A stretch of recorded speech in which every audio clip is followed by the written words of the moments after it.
when we talk about leadership and when we talk about team effectiveness, and probably when we talk about talent management in general, it is very tempting, even addictive, to move to very generic terms. It's all about trust, and I'm not saying those are not important, but it's trust, and it is mutual accountability, and those are great concepts. But the point is that as long as you do not tightly link them to what needs to be delivered, in fact, you're talking vague language, and I can see potential for the strictness and the rigor of the talent to value vernacular to be used to enhance team effectiveness. Yeah, I agree, Hein. You know, when you think about talent to value, there's a lot of words that come to mind, but one of the first ones that comes to mind is precision. Yeah. Being precise and being focused and ensuring that when you're looking for that value, you figure out how to create it through the right role talent match. Yeah.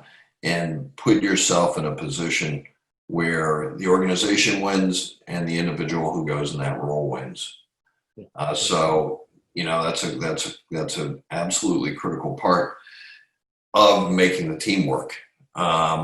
So, you know, it's the old saying, the weakest link. If the weakest link in your team is here, you know, then you got to understand what the jobs are to be done and what the risks are, and then how to mitigate those risks. You know, whether it's reconfiguring the role or supporting the person differently through coaching, or in some cases, ensuring that you get the right person in the job and the person in there, you know, on to their next role, either internally or externally.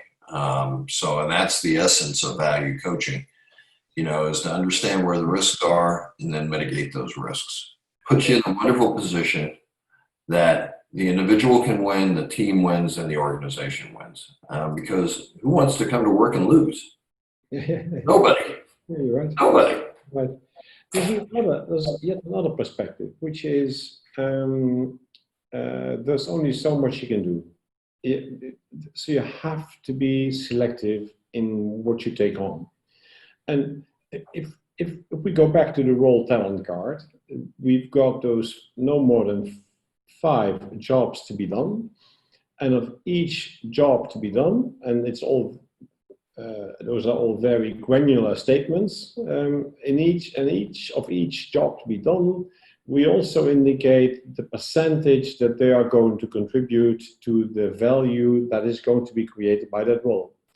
And so, you know, there's some jobs to be done have got a weight of 5%, and others have got a weight of 40%. So in that example, if you then look at the talent you're looking for, then you're going to look precisely how ready are they for each job to be done.